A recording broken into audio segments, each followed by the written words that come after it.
Hey, friends. Welcome to episode 3 of Cold Blooded Serial. I am your host and true crime bestie, Tika.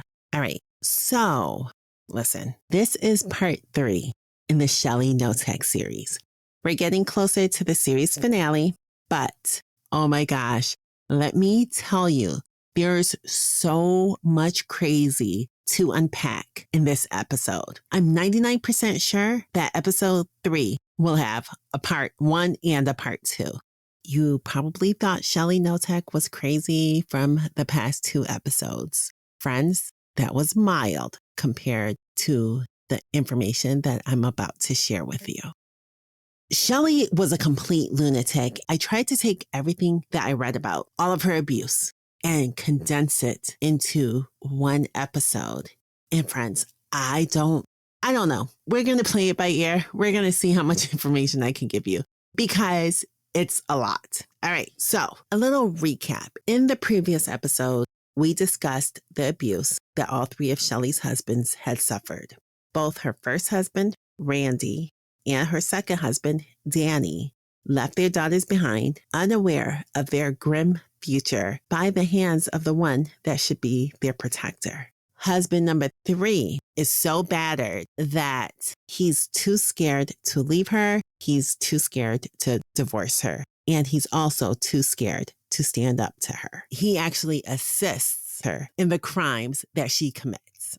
He technically is a victim as well, but as the abuse goes on, I feel like he should have done something. Friends, today's episode is called Monster Michelle. Originally, I was going to call it Monster Mommy, but the more I read, I realized that I can't just talk about her abusing her children and try to separate that from her abusing her best friend. They kind of intertwine, so I decided just to go with Monster Michelle.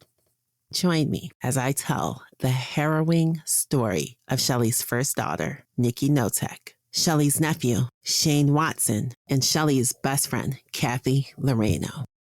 To the outside world, Shelly Knotek appeared to be a caring mother and aunt, but behind closed doors, she was a tyrant, inflicting years of unimaginable abuse on her daughters, her nephew, and her best friend. And friends, when I say unimaginable, that's exactly what I mean.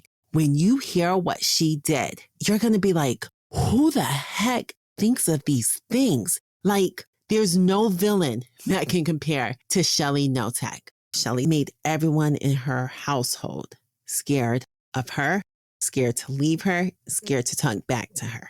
Anyways, let's dive in. As we know from the first 2 episodes, Shelly used both physical and psychological torment to control the ones that she loves. To Shelly, anything could be a weapon. The kids knew it, and Dave knew it too. Shelly Knotek would use anything within her grasp to beat her victims if she thought that they did something to piss her off, no matter how big or how small. Sometimes it could just be them breathing. And she's like, you know what? I don't like the way you're breathing today. You deserve to be punished. Like she was so crazy that when she found a punishment that worked, she looked for ways to make it even more brutal. The act of beating her children seemed to fuel her and excite her. Guys, she sounds like a rabid animal. Like, what do you mean beating your children excites you? I shed a lot of tears reading this book because it's hard to grasp how someone could be so cruel to the people that they're supposed to love. Her discipline, as she likes to call it, but I am going to call it child abuse, usually came at night. Why?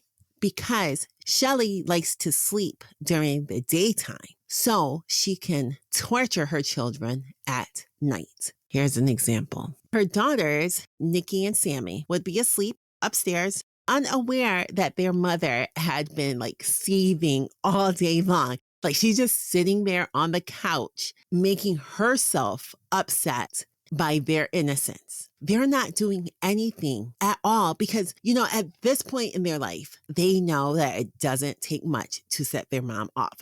So her daughters are going to try to be as perfect as possible to avoid upsetting their mother. But Shelly has these demons in her head that's just making her crazy and having her imagine things that's not real, things that her children are doing that's not real. So at nighttime, while her children are asleep, Shelly, as a stealth attacker, her daughter's words, not mine, would sneak upstairs and would like burst through the door yelling, "Wake up, get your asses downstairs right now, clothes off, and go outside." Now, she doesn't always make them get undressed. Sometimes she just wakes them up and she's like, "Take your asses outside," in the middle of the night, in the middle of winter.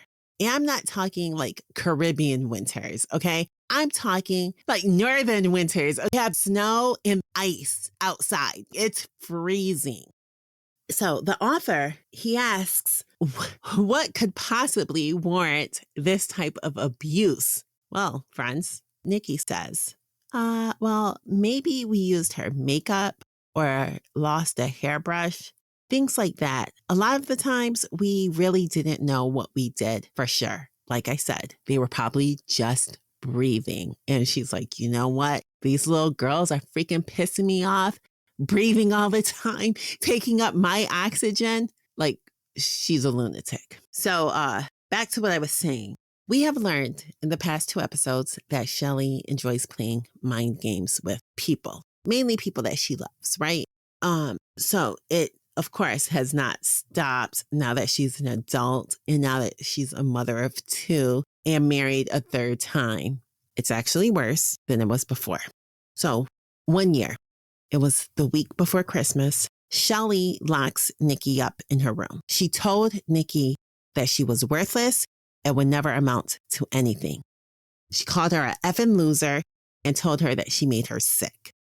Like, friends, I'm not exaggerating when I'm telling you that Nikki was probably just breathing. Shelly was just evil and demented. That's it. Her children did nothing at all to deserve the so-called discipline that Shelly handed out.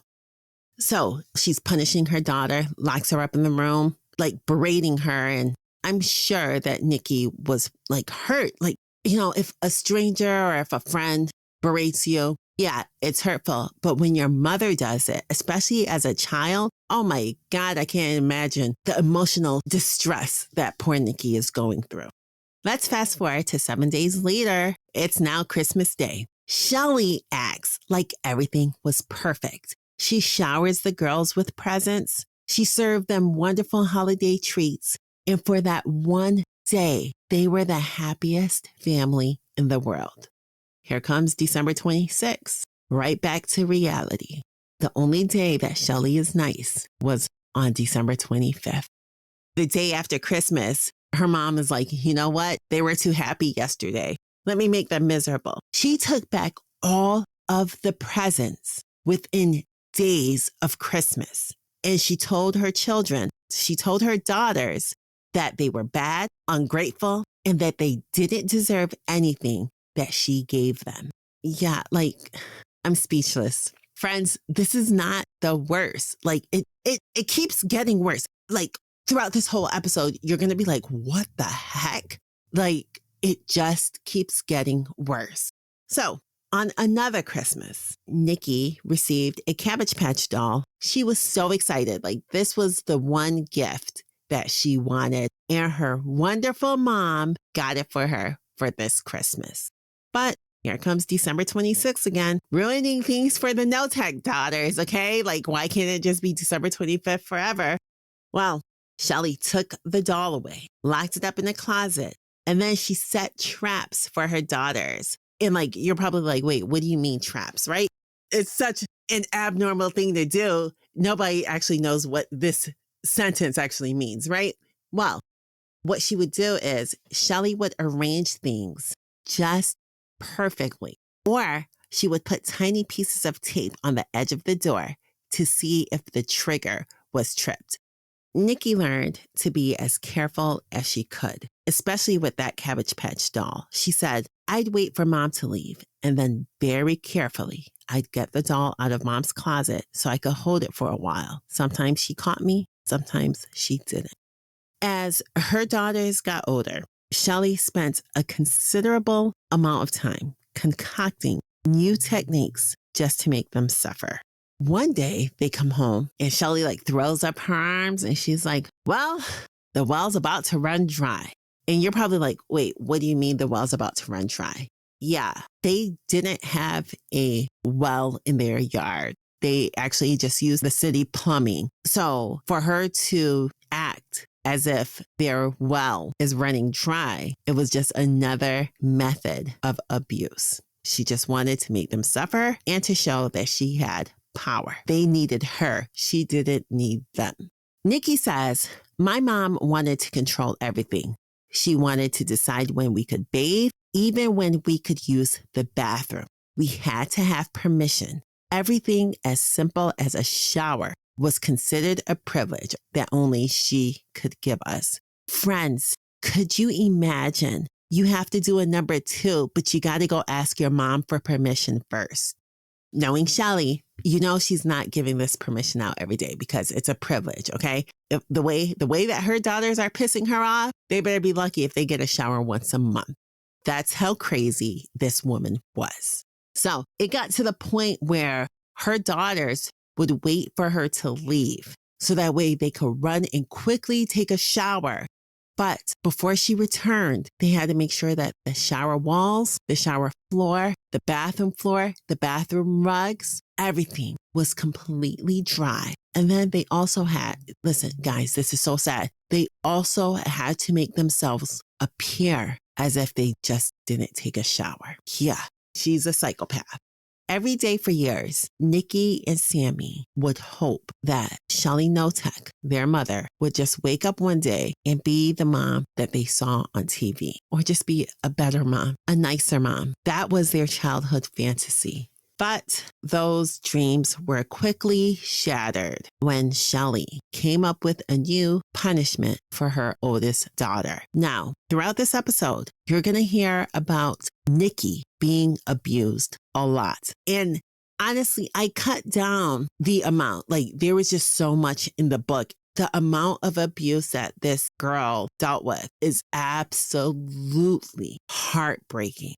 And yeah, she has a second daughter, Sammy. For some reason, Sammy was her favorite. Nikki wasn't. And she made sure that everyone knew it. Sammy, every once in a while, may have gotten a punishment, but no punishment was as harsh as the punishments that Nikki got until Shelly's best friend and Shelly's nephew moved in. But we'll get there sooner than later.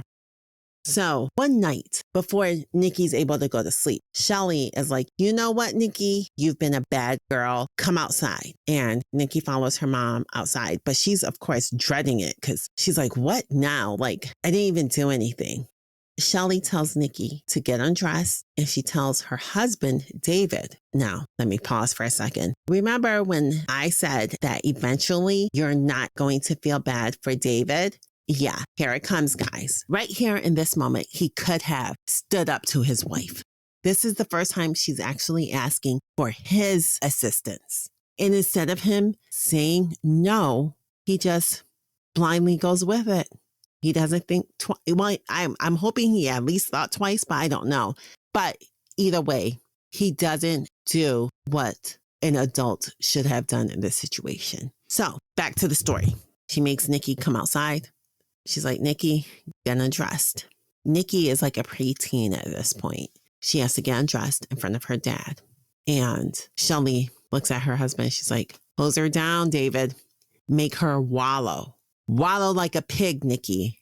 Get down there in that mud. Wallow like a pig. And Dave starts hosing his daughter down, making mud beneath her feet. He tells Nikki, you have to wallow, Nikki. Nikki's crying. She's like, Dad, I'm so sorry. I'm so sorry, Dad. Please just stop. It's cold.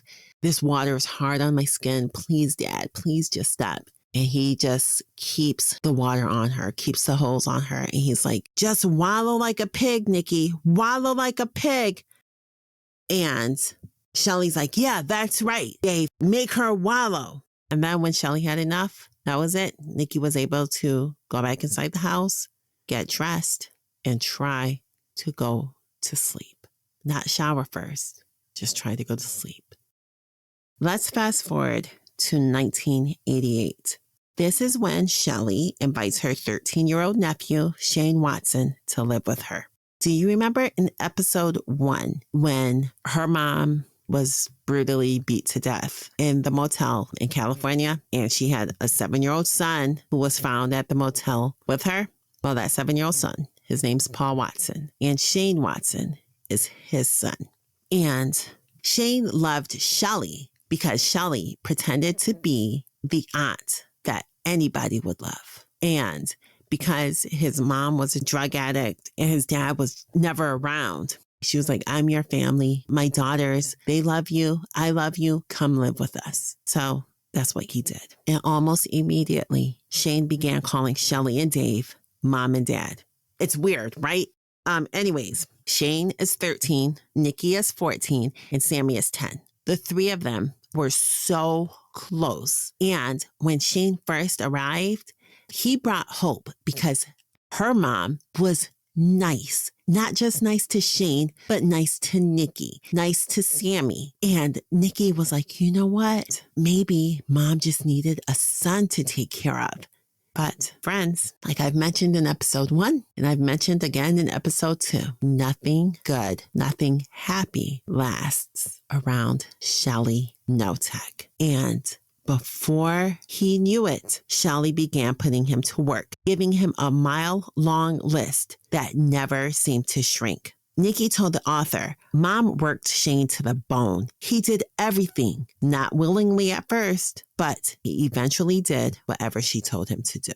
Shane spent most of his times doing chores. Occasionally, he found time to take his dirt bike up into the woods, but most of the time, he was scared of Shelly and would just try his best not to make her mad. But for some reason, I'm assuming because he's a new face in the house, Shelly began to fixate on him and gave more demands for him to do, both inside the house or outside the house. And if things weren't done the way she wanted, Shane paid the price. Items from his basement bedroom started to disappear. First, it was his pillow. Then it was his blanket. Then it was his bed. And he was told to sleep on the floor. And of course, he complained about it because who wouldn't? But he quickly learned that complaining just made his punishments worse. The next thing that Shelly took away was his every other week shower privileges. Not every week, not every day. Every other week, he was allowed to take showers. And she's like, you don't appreciate me, Shane. So you got to earn your right around here to take showers. Every other week's too much. So she took away that privilege and she gave him one set of clothes to wear to school. Nikki's cousin, Shane, went from being the cool new boy to the smelly, greasy, weird boy. Shane and Nikki would often vent to each other about Shelly, but they would wait until Sammy wasn't around because Sammy would often tell Shelly what Shane and Nikki were planning or saying about Shelly. I know you want to be upset, but you have to remember Sammy is 4 years younger than Nikki and 3 years younger than Shane. So as a kid, she's just doing what she needs to do to survive, to avoid the brutal punishments and abuse that her older sister and her older cousin are receiving. So please don't be mad at Sammy for doing this. So Shelly, she loves to torture and play these mind games. Honestly, it reminds me of like how a mad scientist conducts tests on living species just to see how far the scientist can push. That's what she reminds me of. So anyways, one day Shane and Nikki come home from school only to be ambushed by Shelly when they walk in the door. As soon as they shut the door behind them, she yells for them to take their clothes off now.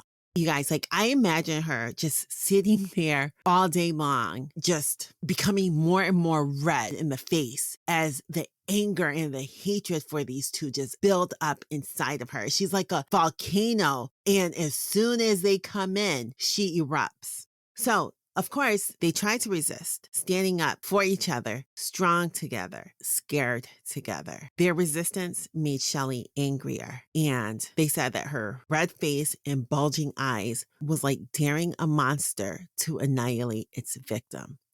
I wish, oh my gosh, I wish Dave would have grown a pair and would have just stepped in and been like, Shelly, enough's enough. But obviously, that didn't happen.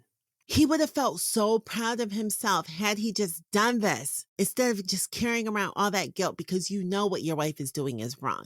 Stand up for your kids. Stand up for your nephew and feel proud for being the person who stopped this monster.